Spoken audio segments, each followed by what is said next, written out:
Salut à tous. Après avoir créé une salle parfaitement sonorisée, il est temps cette semaine de nous occuper du positionnement des enceintes dans la pièce. Avant d'aller plus loin, si c'est la première fois que vous tombez sur l'une de nos vidéos, pensez à reprendre la playlist de la construction de notre showroom avec Concept Products depuis le début. On vous dévoile tous les secrets pour créer une salle de cinéma privée de folie. Et si vous voulez qu'on s'en occupe pour vous, utilisez notre configurateur IOHC privé pour créer votre projet en quelques clics. Et si vous aimez nos vidéos, pensez à vous abonner, liker, partager et commenter pour qu'on réponde à toutes vos questions. Maintenant générique, et c'est parti.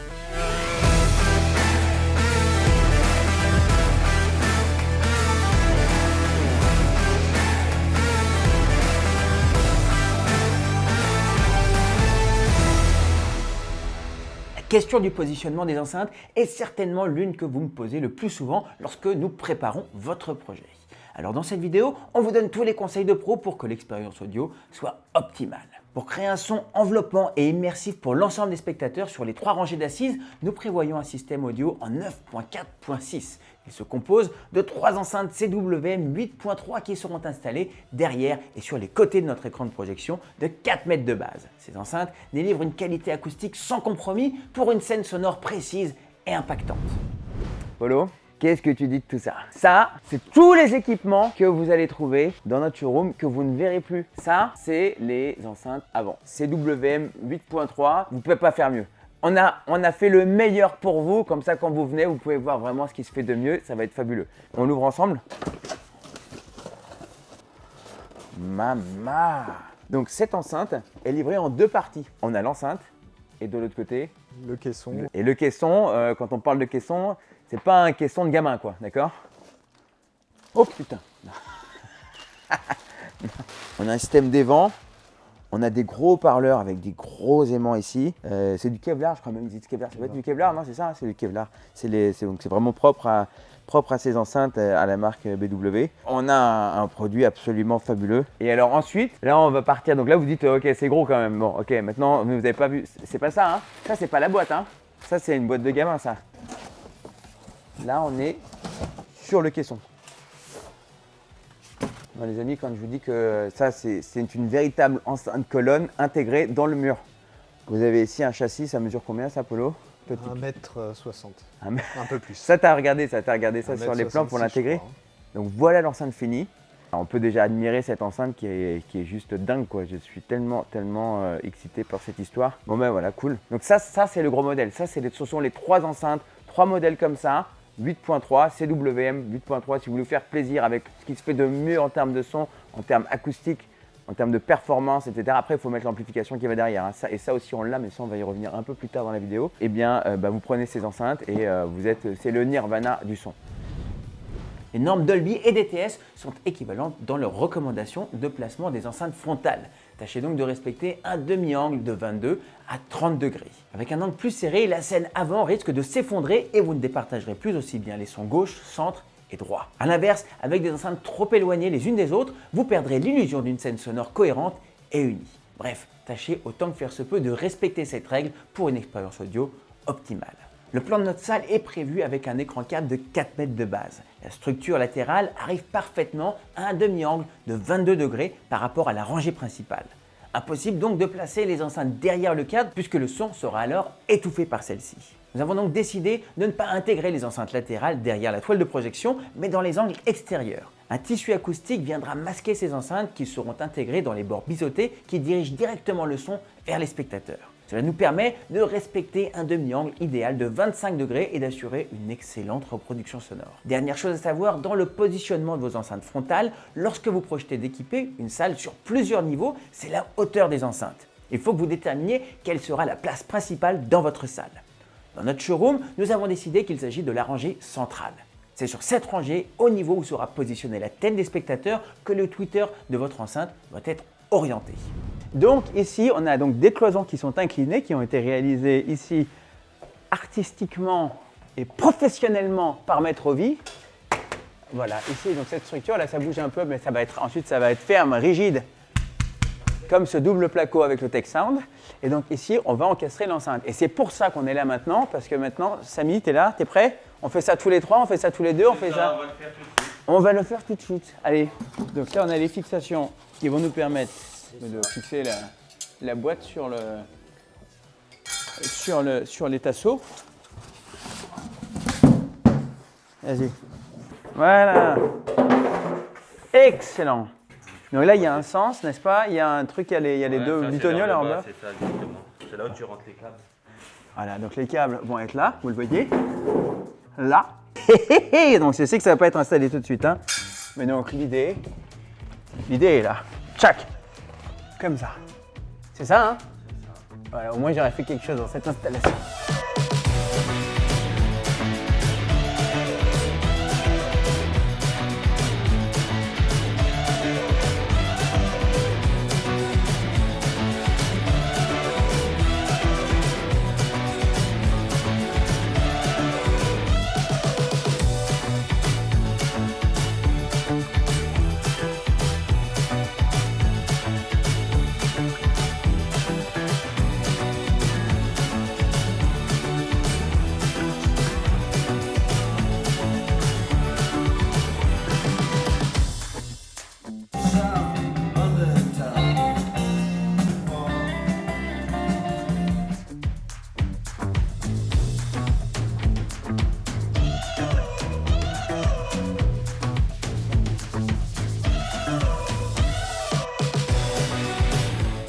Les amis, regardez-moi ce bébé.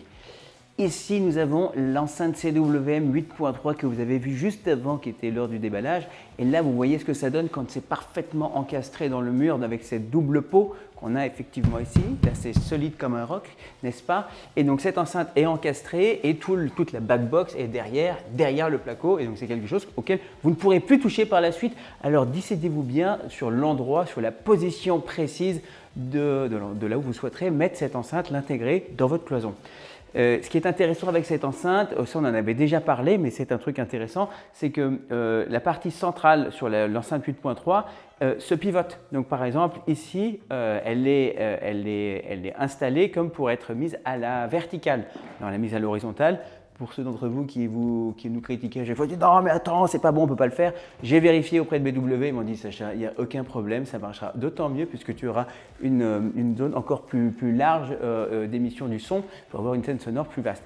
Avec certaines enceintes, oui effectivement, ce n'est pas une bonne chose à faire, mais avec celle-là, tu peux y aller comme tu veux. Et les définitives technologies aussi, mais ça c'est mis à part. Bon, en tout cas, donc le tweeter, on va pouvoir le centrer directement, parfaitement au niveau de l'enceinte. Donc là, il va se retrouver ici ou il va se retrouver là. Et je pense que nous, on va plutôt le mettre à peu près là, enfin pas à peu près, mais il sera plutôt vers le bas plutôt que vers le haut pour que les spectateurs du bas, dans ce que je viens de vous dire juste dans cette vidéo, que vous ayez tout le monde qui puisse avoir accès à ce Twitter qui est vraiment le Twitter, donc le haut-parleur le plus important en termes de directivité et surtout qu'il soit centré sur les spectateurs les plus importants, même si tout le monde effectivement est important. On veut que tout le monde puisse profiter du son, mais il y a une zone que vous devez définir comme étant la zone la plus importante. Et nous, comme je vous l'ai dit, eh bien, ce sont les fauteuils cinéma. Ça ne veut pas dire que quand vous viendrez ici, quand vous serez assis sur le canapé, ce sera nul. C'est juste que ce sera vraiment mieux et ce sera plus défini encore lorsque vous serez dans les fauteuils. Voilà. Donc ça, ce sera positionné ici. Donc là, l'encastrement, ici, donc ça c'est la membrane pour les médiums. Et là, vous avez deux membranes pour les graves qui sont eh bien, à chaque fois je me trompe, qui sont en Kevlar, je crois que c'est bien du Kevlar, c'est bien ça. Et ça, c'est une membrane qu'ils appellent Continuum, qui est un truc qui est spécifique chez BW et qui vous donne un son d'une extrême sophistication qui est absolument fabuleux et qu'on va écouter ensuite par la suite. Nous continuons ensuite par deux enceintes wide situées sur les flancs latéraux avant de la salle. Les enceintes wide permettent d'élargir la scène sonore et de créer un effet de continuité entre les enceintes frontales et les enceintes surround. Elles sont donc particulièrement utiles lorsque, comme dans notre showroom, la longueur de la pièce crée un vide entre les enceintes frontales et les enceintes surround. Ici, le demi-angle à respecter doit être compris entre 50 et 70 degrés. Les enceintes surround, tout comme les enceintes wide, seront des Bose Wilkins 8.5. Ces enceintes haut de gamme offrent une qualité acoustique sans concession tout en assurant une intégration de haut vol pour une installation cinéma performante et discrète. T'en as une toi à la côté, là on peut la montrer la 8.5. Elles sont toutes mini, Mais c'est pas parce que petites mais puissantes. C'est pas parce qu'elles sont petites qu'elles sont pas bien. Alors là, explique-nous. On a la même architecture, mais avec une enceinte. Un haut-parleur ici, ok, très bien, magnifique. Et donc là aussi, gros caisson, enfin le caisson que vous avez vu, voilà, c'est celui-là, c'est celui qui est ici, là, regardez-le là. Bon, il est un peu... Là, vous êtes vraiment dans les coulisses profondes de nos vidéos, hein. Voilà, c'est chez nous, donc voilà, c'est la famille. Mais globalement, voilà, donc on va être très bien. On arrête maintenant, Polo, c'est bon, on a tout vu. On a tout vu. Et voilà, maintenant, il n'y a plus qu'à monter, il n'y a plus qu'à continuer cette cloison là-bas pour intégrer ces enceintes. C'est vraiment la prochaine étape.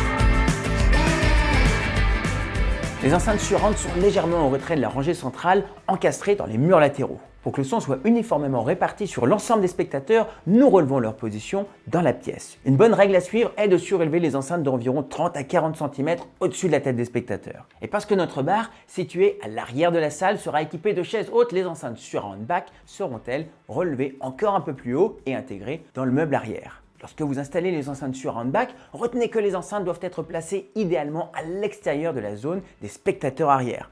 Nous les intégrerons donc de manière à être alignées sur les places extérieures de chaque rangée. Pour finir le placement des enceintes, 6 enceintes d'effet seront intégrées dans le faux plafond. Celles-ci permettront de créer une véritable bulle de son immersive pour l'ensemble des spectateurs.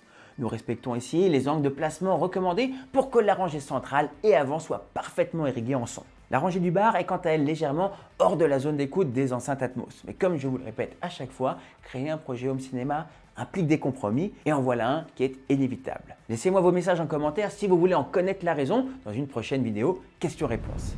Les enceintes 8.5, les enceintes 8.5 CWM 8.5 qui sont juste un cran en dessous des 8.3 parce que c'était quand même pas la peine de mettre des 8.3 ici, ça fait quand même pas mal de sous à mettre. Et les 8.5 en termes de performance, dites-vous bien que pour une enceinte comme ça, ce qui est recommandé, c'est un amplificateur, c'est une amplification de 120 watts, d'accord, par enceinte, 120 watts.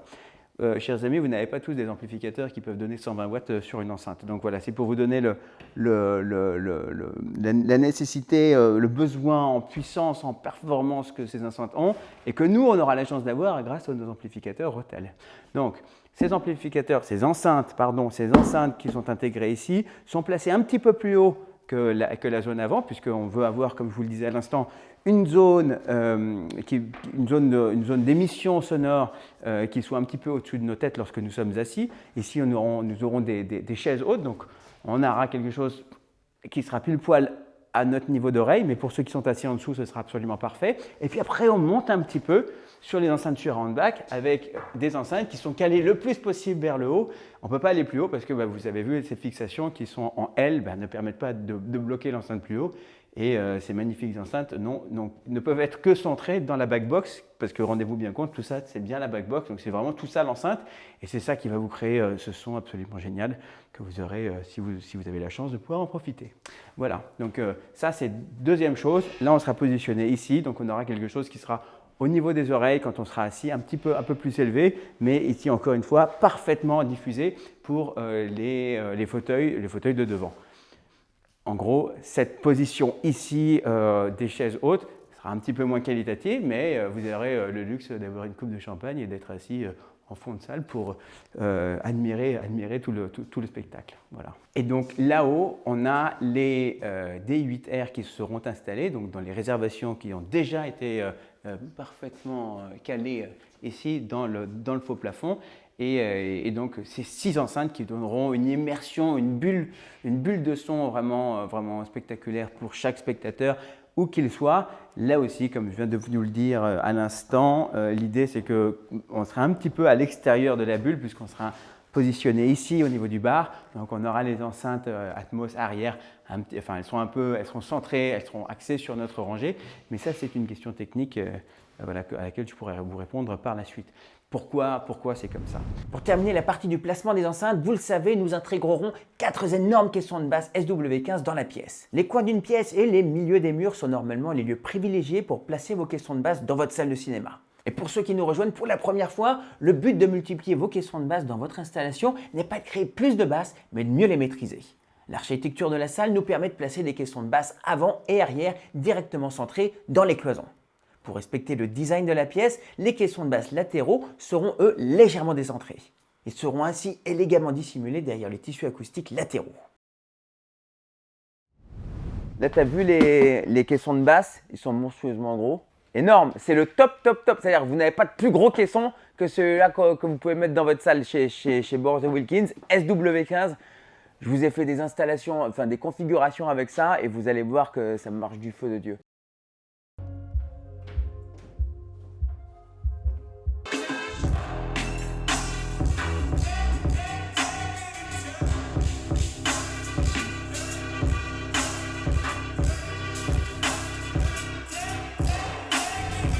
Parlons maintenant du SW15, ce fameux caisson de basse que l'on va installer à 4 reprises dans cette incroyable installation. Ce caisson de basse qui représente pas moins de 30 kg de pur bonheur, de pur grave que vous aurez, qui vous feront trembler les tripes et qui descendent jusqu'à 16 Hz. Et ouais, donc si ceux qui connaissent savent ce que ça représente, que 16 Hz, ça descend bas. Très bas et à ce moment-là, vous n'entendez plus rien, vous ne faites que ressentir, vous ressentez le son vraiment physiquement et là vous le ressentirez 4 fois dans la pièce, même si ce n'est pas tout à fait exact, c'est pas parce qu'on veut plus de basse comme je viens de vous le dire à l'instant déjà, mais c'est simplement qu'on voudrait avoir une pièce dans laquelle on a un traitement acoustique naturel qui est réalisé et ça, c'est ce que l'on va obtenir grâce à ces 4 caissons de basse qui sont disposés à des endroits stratégiques différents dans la pièce, donc ici à l'avant, à l'arrière et sur les côtés. Et là, vous êtes assez sûr d'avoir quelque chose de vraiment carré. Voilà. Les amis, c'est le moment de vous donner l'indice qui va vous permettre de retrouver la vidéo dans laquelle vous trouverez le morceau de phrase qui vous permettra de gagner ou de faire gagner une salle dédiée totalement fournie et installée par nous. Donc cette vidéo dans laquelle vous trouverez l'indice suivant, eh bien c'est la vidéo dans laquelle il y a un chat qui s'était caché dans un carton. C'était il n'y a pas si longtemps et c'est à vous de trouver. Donc maintenant, on reprend la vidéo. Et voilà à quoi devrait ressembler cette installation à la fin avec tout le placement de toutes les enceintes totalement intégrées et totalement invisibles. Voilà donc pour le positionnement de nos enceintes dans notre showroom avec Concept Products. On approche tout doucement de la fin et je suis impatient de vous montrer les résultats. Si vous avez appris des choses, likez cette vidéo, partagez-la à ceux à qui ça peut servir et laissez vos questions et remarques en commentaire pour qu'on vous réponde dans un prochain question-réponse. Maintenant, prenez soin de vous, passez un excellent week-end et on se retrouve la semaine prochaine avec une nouvelle vidéo. Bye!